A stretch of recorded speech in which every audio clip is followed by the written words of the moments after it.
Journaliste Israël Mutombo fait des investigations, il descend dans toutes les provinces. Vous pouvez, vous, aussi vous organiser, s'il y en a qui doutent, qu'ils vous prennent et qu'ils descendent avec vous jusque dans la province de Lomami, qu'ils vous montrent une seule trace des 5 chantiers. Pour la première fois dans les territoires de Cabinda, les gens ont battu campagne sans être inquiétés, sans être giflés, sans être, pour la première fois, je vous dis, pour la première fois dans cette province et particulièrement dans mon territoire de Cabinda.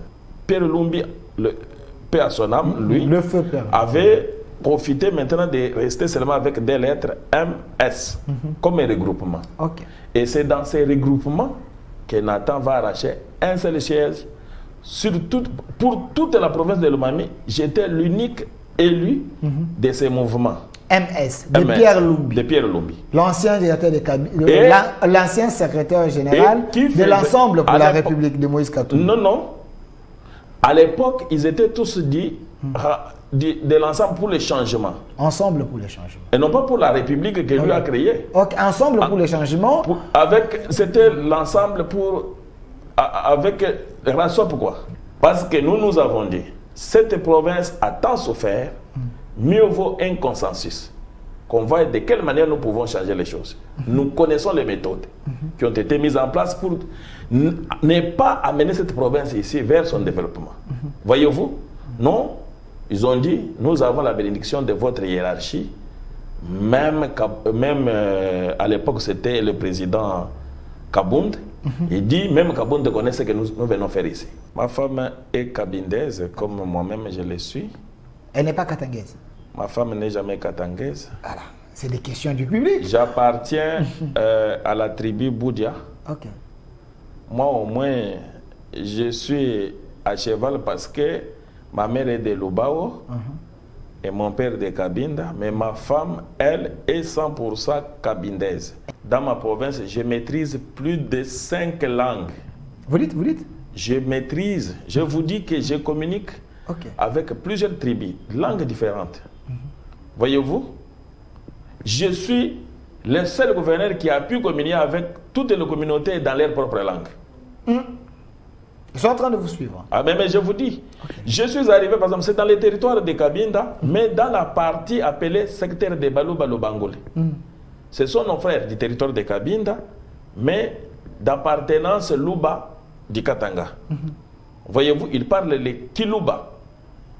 C'est pour la première fois qu'ils voient un gouverneur arriver au chef-lieu de leur secteur. Quelle joie! Nous ne sommes pas les seuls qui sommes dans cette situation de pénurie d'eau, des infrastructures routières, comme ça, de la capacité énergétique. Voyez-vous, je peux vous dire tout ce qu'il a pu dire, c'est du vrai. C'est du vrai. Donc honorable Charles Ngoy, tout ce qu'il a dit qu'il n'y a pas courant. Monsieur Nathan, avez-vous déçu les chefs de l'État?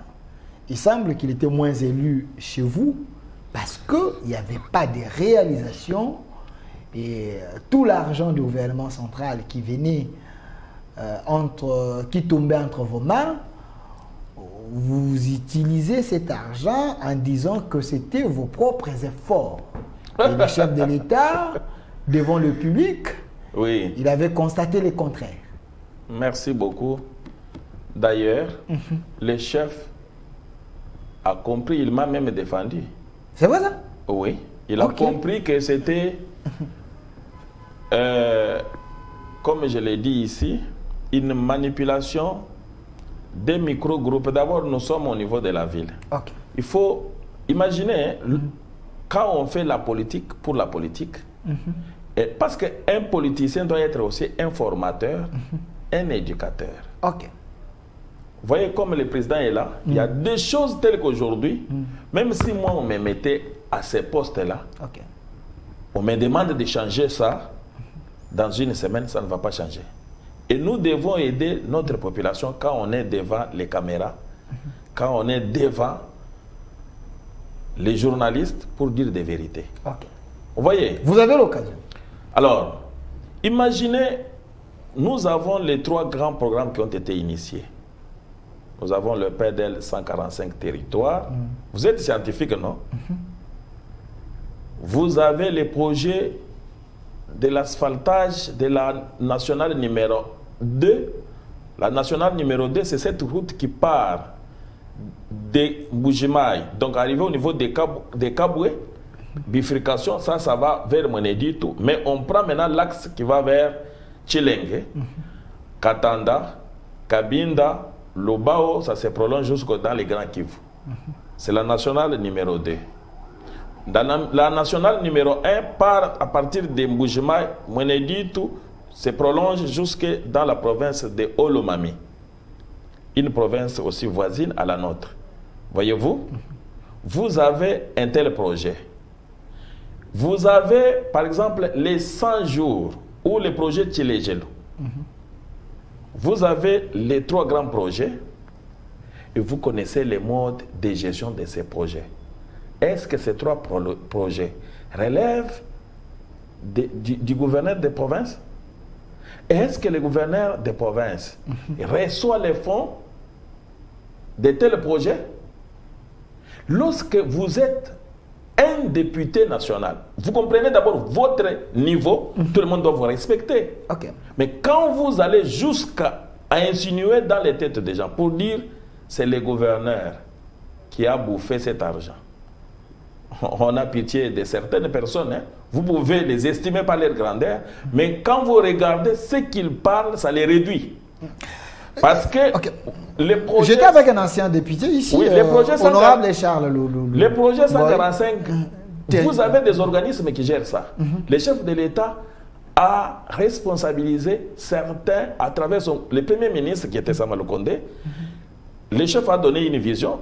Son gouvernement a travaillé en donnant tous ces projets-là sous la gestion de 3 agences. Nous, notre province était gérée par BSECO. BSECO, quand il fait ses marchés, est-ce qu'il les fait avec les gouverneurs? Quand il a signé des contrats, l'a-t-il fait avec moi? Pas seulement dans ma province de l'Ouest. Est-ce que tous les gouverneurs de ces pays étaient associés à ces processus de contrats? Et même quand l'argent est viré dans les comptes de ces associations-là, parce que pour ce qui est, par exemple, de ma province, il y a eu d'abord en première phase. La province de l'Oumanie. Oui, les ALE, qu'on appelle les agences d'exécution locale. Et après, il y a eu les PME. Tout ce que nous avions comme obligation de faire, c'est d'être superviseur, l'œil du chef pour voir qu'est-ce qui marche, qu'est-ce qui ne marche pas. Appeler les DG de BSECO, parce que nous n'avions pas une action directe, ni sur l'antenne de BSECO qui est implantée dans les provinces, nous n'avons aucune action directe sur les ALE qui travaillent là-bas. Mais je pouvais pas... Il dépendait du gouvernement central. Mais il dépendait. Je peux vous dire que j'ai suspendu, par exemple, une ALE au niveau de Luputa, territoire de Luilou. On m'apprend que ce qu'ils font comme mélange, ce n'est pas correct. Mais j'ai saisi le DG de BSECO pour qu'il dépêche une mission d'enquête. On l'a fait. Mais il fallait voir. Maintenant, on commence à dire non. On soulève la population pour dire non, le gouvernement ne veut pas que ces projets-là s'exécutent dans notre territoire. Vous voyez un peu la mauvaise interprétation. Donc, c'était la mauvaise foi des gens qui voulaient... qui vous combattaient injustement, voilà, que vous avez pris la décision pour les biens de la population. Pour les biens de la population. Parce qu'il faut que ce soit des ouvrages durables. Et pour pas des usages uniques. Écoutez, papa, même quand les gens parlent de n'importe quoi, c'est pour la première fois qu'on voit un président qui laisse les traces de ses pieds dans les territoires et dans les villages. Nous avons entendu parler ici de 5 chantiers. Et moi, je me demandais, ces 5 chantiers-là étaient passés à Lomami où? C'était des projets consommés ici à Kinshasa. Non, il ne faut pas dire ça. Mais je vous dis... Joseph Kabila, à l'époque, il avait un directeur de cabinet qui était de votre coin. Oui, mais... Un leader de votre coin qui avait amené ces projets là-bas. Selon nos antennes, il avait influencé, il a fait des choses. Il n'est pas exclu. Comme vous voyez votre collègue, journaliste Israël Mutombo, fait des investigations, il descend dans toutes les provinces. Vous pouvez, aussi vous organiser, s'il y en a qui doutent, qu'ils vous prennent et qu'ils descendent avec vous jusque dans la province de Lomami, qu'ils vous montrent une seule trace des 5 chantiers. Attendez. Mais aujourd'hui, moi, je peux vous dire Tshisekedi est passé. S'il vous plaît, avant de parler de Tshisekedi, parce qu'il y a les arriérés qu'il faudrait quand même payer. Monsieur Massounda, si je peux avoir la photo du professeur Loumamou, qui est également député national et sénateur aujourd'hui, c'est un natif de Lomami. En dehors de lui, il y a aussi plusieurs personnes. Loin de moi de vous amener dans des polémiques. Non, je ne peux pas aller dans les polémiques. Oui, oui, mais ça concerne votre province. Mais j'aimerais quand même savoir, parce que vous ne pouvez pas construire la province seule. Ouais. Il faut qu'il y ait le concours de tout le monde. Certains notables du coin qui pouvaient peut-être vous encourager, vous aider en tant que jeune pour que vous puissiez aller de l'avant. Les vieux, Loumamou, il semble que c'est les sages même de votre province. Est-ce le vieux d'abord?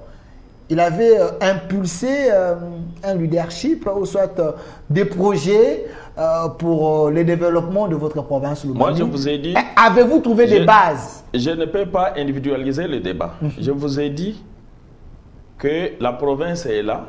Vous êtes journaliste, vous pouvez descendre et vous allez palper du doigt. Avez-vous trouvé des bases quand même que les anciens ont y apposé? Soyez sincères, le public vous parler regarde. Même du développement, c'est trop dire. Okay.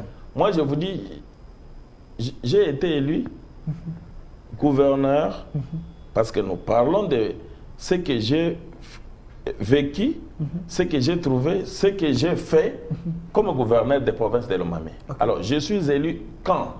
Nous sommes en 2022, au mois de mai. Pour ne fût-ce que gérer la période allant de juillet 2022 à décembre 2023. Okay. Donc vous avez une année, quelques mois, c'est ça mon mandat. Okay. Et alors, j'arrive au gouvernorat. Si vous parlez d'abord des grands ouvrages, mais moi je vous parle des petites choses qui n'ont pas existé. Voyez-vous, j'arrive au gouvernorat, il n'y a pas de chara automobile pour un gouverneur. Ça signifie que Nathan faisait les pieds de sa résidence officielle vers les bureaux. J'ai vu les vidéos qui ont fait la toile ici d'un honorable questeur qui est resté à l'Assemblée provinciale et qui est venu en moto. Ça créé un scandale. Mais ce que vous avez vu là, c'est ça la situation réelle. C'était ça la réalité. Moi qui vous parle, je n'ai pas trouvé un véhicule pour un gouverneur. Moi qui vous parle, mon vice-gouverneur n'avait pas de véhicule. Il a fallu recourir à la division de la santé pour qu'on donne un véhicule, même vétuste au Gouvis, pour ces déplacements. Moi, j'ai pu utiliser ma propre Jeep privée. Okay. Pendant 3 mois, je me suis transporté des cabines jusqu'à Kinshasa pour faire un plaidoyer, afin qu'on nous efface cette honte-là. Vous comprenez? Nous sommes au niveau d'abord des petites choses. Parce qu'avant, vous ne pouvez pas, même vous, avant de parler de la construction de la maison, commencez par parler d'abord de la faim, de vos vêtements. Voyez-vous?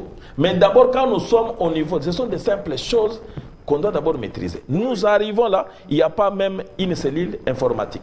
C'est que les lettres du gouverneur étaient saisies dans les cybercafés. Vous vous imaginez? Là, vous parlez du gouvernorat. Mais ma question... Non, mais c'est pour vous dire, c'est pour vous dire que si des petites choses comme ça ont manqué, comment vous pouvez parler de développement? Je change la manière de vous poser la question.